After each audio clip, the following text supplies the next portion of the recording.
lah. Apabila kita dah kontak dengan disease, terutamanya contoh macam penyakit degeneratif, darah tinggi, kita manis, sakit jantung, itu paling popular. Itu kan penyakit autoimun. Jadi sebenarnya tak ada ubat dah ni.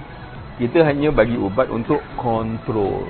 Oh, maksud tu kencing manis, darah tinggi, There is no tak ada ubat lagi? Tak ada. Jadi yang ubat yang mereka makan itu hanya untuk menahan daripada berlaku komplikasi.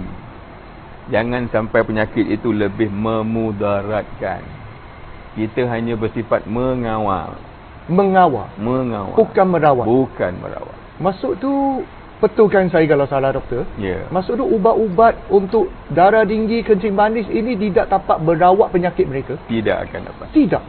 Maksud tu penyakit mereka masih ada. Cuma ubat ini perlu dimakan berterusan sehingga akhir hayat. Jadi ubat ini hanya berfungsi untuk mengawal jangan jadi serius. Yes. Oh. Ya, contohnya ini satu fakta yang menarik. Sebab saya ingat makan ubat kencing manis, ubat darah tinggi boleh merawat. Yes. Boleh menurunkan bacaan gula dalam darah, boleh merawat tekanan darah tinggi. Mereka tidak rupanya. Dia tidak boleh menyembuhkan. Dia cuma hanya boleh mengawal. Pastikan dia tengok kalau mana-mana pesakit. Kalau dia ambil contohnya penyakit untuk darah tinggi. Ya. Kita ada macam-macam ubat. Ya, betul. Okay, macam-macam ubat yang kategori untuk darah tinggi. Kalau dia miss satu hari, okey. Sebab dia punya plasma level masih ada. Tapi kalau dia miss 2 hari atau 3 hari, kita akan dapati tekanan darah dia akan mula memuncak. Okey. Naik. Yang itu kita takut tu.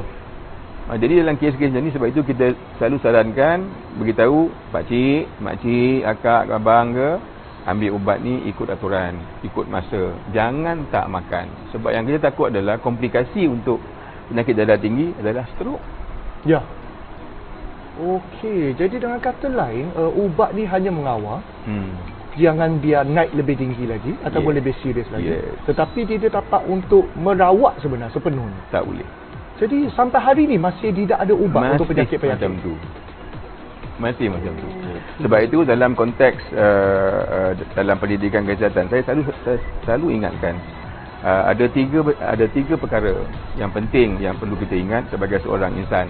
Ya. Pertama, apabila kita dah sakit, kita kena pergi jumpa doktor. Jangan nyumbur bomoh. Itu yang ramai buat. Ini masalah juga ni. Kan? Dia ada sakit lenguh-lenguh badan, padahal itu dah tanda-tanda dan gejala-gejala penyakit. Ya. Tetapi pada dia kebas-kebas kaki itu apa semua, kononnya buatan orang. Ini masalah kan ni. Ya, betul. Kan? Orang dengki lah. Orang dengki lah kan. So dia penyakit-penyakit ni sepatutnya screening di klinik. Jumpa dengan doktor dulu. Tak kira lah doktor kerajaan ke, doktor swasta ke. Ya. Kemudian itu, daripada situ doktor akan lihat. So, doktor akan bagi ubat. Ya. Confirm. Bila dah confirm, dah ambil darah apa ni, ambil berat dia, ambil BP dia, ambil air kencing dia, ambil najis. Macam-macam lah apa yang perlu nak buat lah. Ya. Buat ultrasound lah, ambil apa, MRI kalau perlu. Contoh, CT scan lah, ultrasound. Dah buat semua tu, kita akan dapat dengan satu diagnosis. Apabila berlaku diagnosis, kita akan terus pancung dengan ubat. Sebab apa? Sebab badan dia ni, badan kita ni satu mekanisme yang Allah Ta'ala jadikan is a very complex machine. Ya, betul. Dalam tu ada enzim, dalam tu ada coenzim, dalam tu ada mineral, ada vitamin, ada insyaAllah, you know, dengan sel-sel kita ni buat kerja. Tetapi apabila sampai satu masa kita dah tak boleh lagi nak mengawal sendiri, maka kita perlu bantu dengan bantuan luar. Okey. Itu nama dia ubat tu. Nama dia ubat. Okey. Masalahnya pula ubat ni, sorry to say Ya. Jangan cakap orang tahu. Ubat ni racun. Ya. Dia chemical kot. Ya, it's a drug. Chemical. Ya. Itu sebab di Amerika Syarikat pun dia kata FDA, Food and Drug Administration. Yes. Ya. So, ni yang kita nak buat masuk ni, kita minta, contohlah, apabila tekanan darah dia tak terkawal. So, kita akan minta bantuan racun ni untuk tolong kita.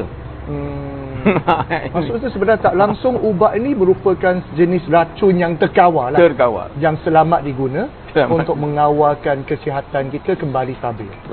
Jadi kata lain, kalau tak nak kesihatan terjejas sampai kena diberikan racun, kena jagalah kesihatan. Kena jagalah. Kena jaga. Jadi tadi doktor ada sentuh ada 3. Satu, jangan pergi bomoh, kena pergi klinik. Selepas itu? Lepas itu, tambah baik nilai pemakanan. tambah baik nilai pemakanan. Yes. Di situlah bab nutrition masuk.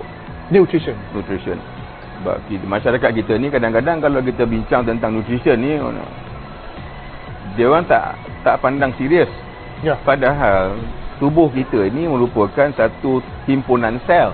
Okey. Lebih kurang antara 80 hingga 100 triliun sel. Dan sel-sel ni dia tak makan Panadol. Dia tak makan ubat darah tinggi. Ya. Dia tak makan ubat kencing manis. Ya. Dia nak nutrition.